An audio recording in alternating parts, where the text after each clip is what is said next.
किससे कहानियों का संसार अद्भुत है। कल्पना शक्ति का विकास करने वाली कथाएं कहीं ना कहीं बाल मन में अच्छे गुणों के बीज भी बोती हैं। इतिहास ऐसी रोचक और शिक्षावर्धक कहानियों से भरा पड़ा है। ऐसी कहानियों को पौराणिक कथाएं कहा जाता है। विश्व भर में कई तरह की संस्कृति व सभ्यताएं हैं और उन सभी का अपना इतिहास है।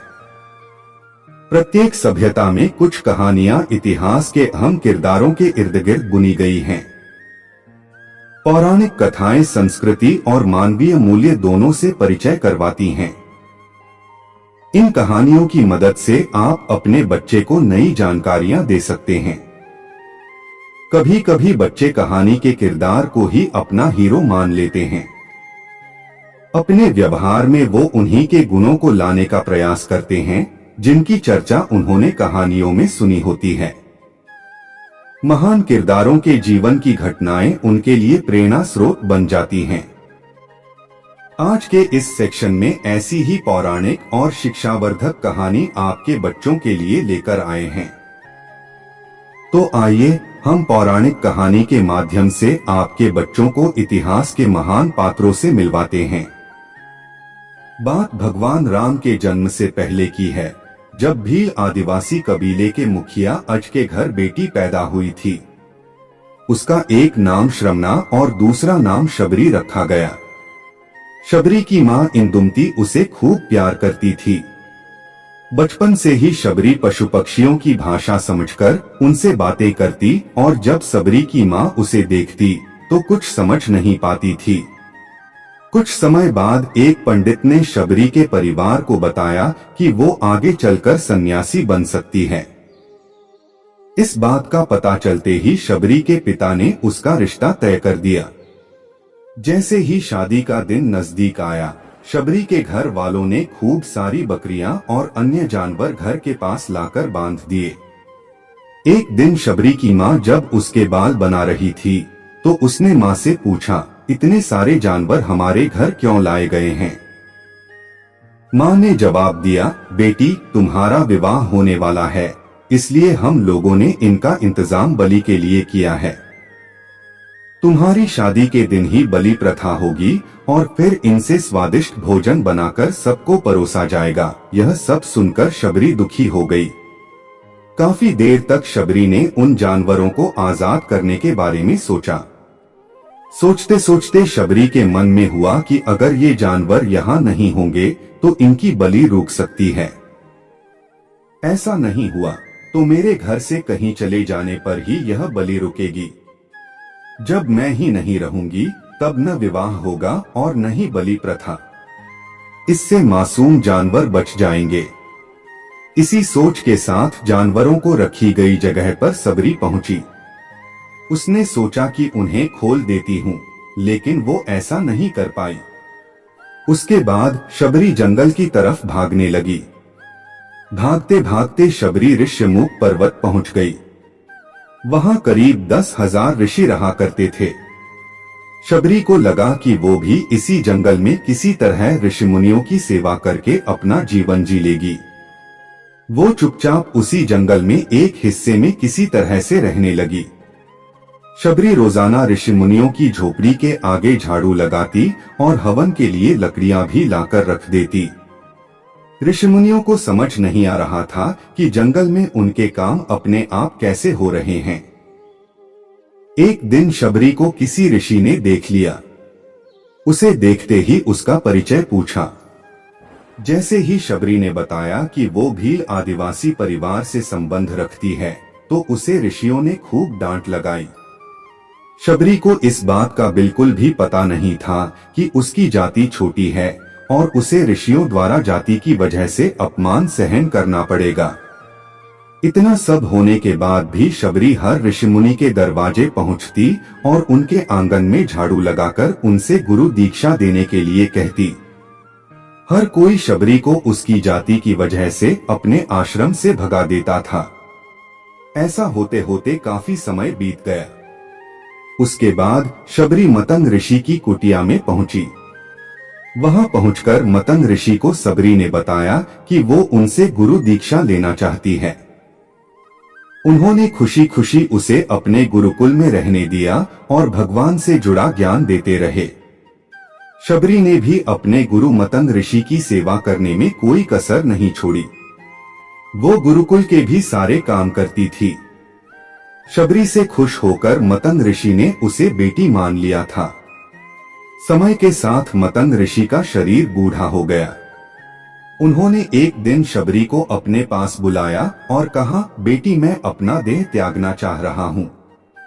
बहुत साल हो गए इस शरीर में रहते रहते। शबरी ने दुखी मन से कहा, आपके ही सहारे मैं इस जंगल में रह पाई हूँ। आप ही चले जाएंगे तो मैं जीकर क्या करूंगी। आप अपने संग मुझे भी ले जाइए, मैं भी देह त्याग दूंगी। मतंग ऋषि ने जवाब दिया, बेटी तुम्हें चिंता करने की जरूरत नहीं है।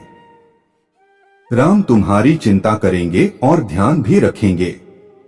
शबरी ने राम का नाम सुनने के बाद पूछा, वो कौन है और उन्हें मैं किस तरह से ढूंढूंगी।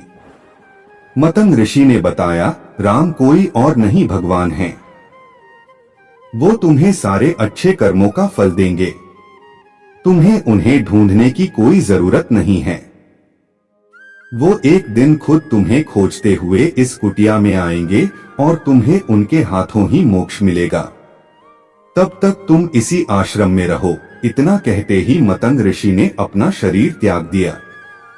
शबरी के मन में मतंग ऋषि के जाने के बाद से एक ही बात थी कि भगवान राम स्वयं उससे मिलने आएंगे। वो रोज भगवान राम से मिलने के लिए बाग से अच्छे अच्छे फूल लाकर पूरा आश्रम सजाती और भगवान के लिए बेर तोड़कर लाती। भगवान के लिए बेर चुनते हुए शबरी उन्हें चख लेती थी ताकि भगवान को सिर्फ मीठे बेर ही दे सके। रोजाना शबरी इसी तरह भगवान के दर्शन की आस में फूल और बेर इकट्ठा करती रहती थी। इसी तरह इंतजार में कई साल बीत गए। शबरी का शरीर एकदम वृद्ध हो गया। एक दिन आश्रम के पास के ही तालाब में शबरी पानी लेने के लिए गई।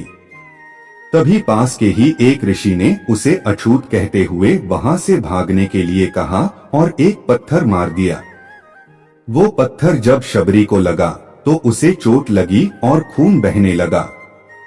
बहते हुए खून की एक बूंद उसी तालाब के पानी में गिर गई।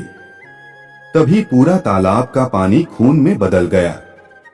ये सब होता देखकर ऋषि ने शबरी को ही डांटा और कहा कि पापिन तुम्हारी वजह से पूरा पानी खराब हो गया। रोज ऋषि उस पानी को साफ करने के लिए अपनी कई तरह की विद्याओं का इस्तेमाल करते। कई सारे जतन करने के बाद भी कुछ नहीं हुआ। फिर उन्होंने गंगा जैसी कई पवित्र नदियों का जल भी उस तालाब में डाला।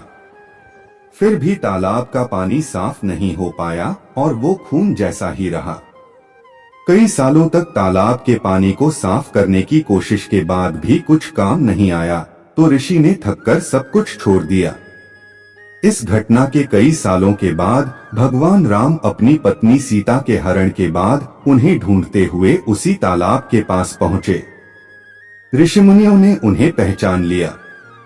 भगवान को वहां देखकर ऋषियों ने तालाब का पानी साफ करने के लिए भगवान को अपने पैर उसमें डालने के लिए कहा, लेकिन पानी जैसे का तैसा ही था। ऋषिमुनियों ने भगवान से भी कई अन्य जतन करवाए, लेकिन वो पानी जस का तस खून जैसा ही रहा। तब भगवान ने ऋषियों से पानी के रक्त में बदलने की कहानी पूछी। तब ऋषि ने शबरी को पत्थर मारने वाली सारी बात बता दी। उसके बाद कहा कि वो महिला ही अपवित्र है, छोटी जात की है, इसलिए ये सब हुआ है। उसी वक्त भगवान राम ने कहा, ये सब आप लोगों के खराब वचनों से हुआ है। शबरी को इस तरह के शब्द बोलकर आप लोगों ने उसे नहीं बल्कि मेरे दिल को घायल किया है। इसी घायल दिल के रक्त का प्रतीक यह तालाब का लाल पानी है। आगे भगवान राम बोले, कहाँ हैं वो माँ, मैं उनसे मिलना चाहता हूँ। तब तक शबरी उसी तालाब के पास पहुँच जाती हैं। इस दौरान शबरी के पैर को ठोकर लगती है और कुछ धूल उस तालाब में गिर जाती है। तभी सारा पानी साफ हो जाता है। भगवान सबसे कहते हैं कि देखिए, आप लोगों ने क्या कुछ नहीं किया, लेकिन पानी साफ नहीं हो पाया। अभी सिर्फ इनके पैर की थोड़ी सी धूल ने ही तालाब का पानी साफ कर दिया। भगवान राम को शबरी पहचान चुकी थी। उन्हें प्रणाम करके शबरी ने कहा, हे प्रभु, आप मेरे साथ कुटिया में चलिए। भगवान भी खुशी खुशी शबरी के साथ चल पड़े। फूलों से शबरी ने भगवान राम का स्वागत किया। वो सीधे बेर तोड़ने के लिए बाग गई और चकचक कर उनके लिए बेर लेकर आई। उन्होंने बड़े ही प्यार से भगवान राम और उनके भाई लक्ष्मण को बेर दिए। भगवान राम ने भी उतने ही प्यार से उन बेरों को खाना शुरू किया। तभी बेर देखकर मुंह बनाते हुए लक्ष्मण ने कहा, भैया ये बेर जूठे हैं, इन्हें आप कैसे खा सकते हैं? भगवान ने जवाब दिया, लक्ष्मण, ये जूठे नहीं बल्कि बहुत मीठे हैं। शबरी माई हम सबके लिए ये बहुत प्यार से तोड़कर लाई हैं। इतना कहकर भगवान राम प्यार से उन बेर को खाने लगे। भगवान ने जाते हुए शबरी माई से कहा, आप मुझसे जो चाहे वो मांग सकती हैं। शबरी ने उन्हें कहा, मतंग ऋषि के कहने पर मैं आज तक सिर्फ आपके दर्शन करने के लिए जी रही थी। अब आप मुझे मोक्ष प्रदान कीजिए।